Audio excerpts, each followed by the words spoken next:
अस्सलाम वालेकुम अज़ीज़ान, मुख्तलिफ़ लोग मुझे कॉल्स करते हैं, जी हमें यूके का वर्क परमिट चाहिए, यूके में कौन कौन सी अपॉर्चुनिटीज़ हैं। ये बहुत इंपॉर्टेंट इन्फॉर्मेशन मैं लेकर आया हूँ, बहुत इंपॉर्टेंट।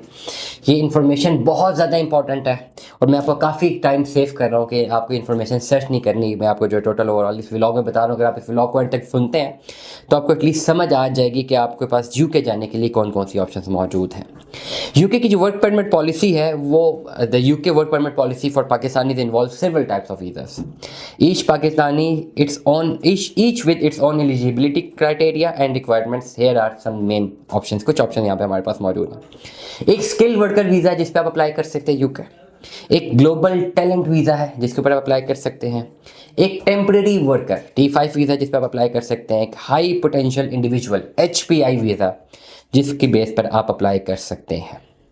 स्किल वर्कर वीज़ा एक ऐसा वीज़ा है कि इसमें बड़ा क्लियरली रिटर्न है that this visa is for professionals with job offers in key industries like health care and IT। To be eligible you will need, आपके पास सबसे पहले हेल्थ केयर की कोई डिग्री होनी चाहिए, IT की डिग्री होनी चाहिए और एलिजिबिलिटी के लिए आपके पास एक जॉब ऑफर होनी चाहिए एक यूके रजिस्टर्ड एम्प्लॉयर की जानिब से जो होम ऑफिस से रजिस्टर्ड होता है। जो मिनिमम सैलरी आपको 26,200 पाउंड्स पर ईयर देगा, जो कि 91,70,000 रुपये PKR बनता है। ये पर एनम की बात कर रहा हूँ, ये उसने देना है। Proof of English proficiency, language proficiency such as IELTS confirm होना चाहिए और एक स्पॉन्सरशिप का एक वैलिड सर्टिफिकेट होना चाहिए। तो अगर आपने स्किल वर्कर वीज़ा पे अप्लाई करना है तो पहले अगर आप पैरामेडिक्स या IT से आपका ताल्लुक है, वो एक यूके रजिस्टर्ड फर्म से आपके पास प्रॉपर जॉब होनी चाहिए, लाजमी है, जो कि आपको जॉब ऑफर करेगी 26,200 पाउंड पर ईयर पे। और फिर आपका इंग्लिश प्रोफिशेंसी जिसमें आइल्स का टेस्ट है, मुख्तलिफ जगहों पे आपका ये इंग्लिश प्रोफिशेंसी लेटर जो आपकी यूनिवर्सिटी बनाती है वो भी चल जाता है, ठीक है।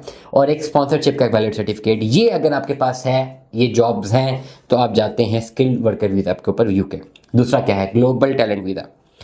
This visa is for leaders in techs arts and for academia. Global talent visa एक ऐसा वीज़ा है जो इंडोर्समेंट करती है endorsement from a recognised body, exceptional achievements in your field for expertise, no job offer और no sponsorship letter.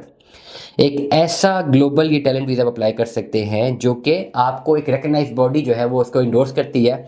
मतलब ये आसान लफ्ज़ों में कि अगर आपके पास टेक्स आर्ट्स अकेडमिया में कुछ लीडिंग आपके पास रोल है ना, तो ये आपको ग्लोबल टैलेंट वीज़ा मिल सकेगा और ये आपको वो रिकग्नाइज बॉडीज़ खुद ही हैंड करती हैं अगर उन्होंने आपको वीज़ा देना होता।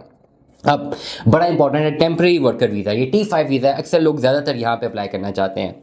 This visa is for seasonal और short term workers. You will need sponsorship from a UK based organisation suitable for charity workers, creative professional and seasonal employees, जो कि सीजन बेस्ड वहाँ पे जाके काम करना चाहते हैं, उसके लिए यहाँ पर टेम्प्रेरी वर्कर T5 वीज़ा जो पानी पासपोर्ट पर अप्लाई कर सकते हैं और इसके लिए आपको स्पॉन्सरशिप एक यूके बेस्ड फर्म से होनी चाहिए। और सबसे आखिरी जो लास्ट है वो है high potential individual HPI visa. ये बड़ा इंपॉर्टेंट है।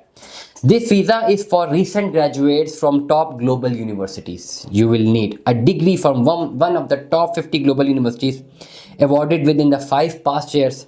नो जॉब ऑफर और स्पॉन्सरशिप रिक्वायर्ड। अगर आप एक ऐसी यूनिवर्सिटी से ग्रेजुएट हैं या मास्टर्स किया हुआ है जो कि 50 ग्लोबल टॉप यूनिवर्सिटीज़ में आती हैं, तो आप उसकी बेस पर, उस डिग्री की बेस पर आप हाई पोटेंशियल इंडिविजुअल या HPI वीज़ा यूके का अप्लाई कर सकते हैं। लेकिन उसकी शर्त यह है कि वो डिग्री 5 साल से पुरानी ना हो। उसमें आपको उस वीज़े के लिए आपके पास एक डिग्री होनी चाहिए, आपको किसी भी स्पॉन्सरशिप की ज़रूरत नहीं होती। तो ये वो ओवरऑल फैक्टर्स हैं जिसकी बेस पर आप, ये जो कैटेगरीज़ हैं जिनकी बेस पर अगर आप वर्क परमिट के लिए जाना चाहते हैं, तो ये 3 से 4 कैटेगरीज़ हैं जिसकी बेस पर आपको यूके वेलकम कर सकता है। दुआ में याद रखिएगा, अपना बहुत सारा ख्याल रखिएगा। स्टे ट्यून में। अल्लाह हाफ़िज़।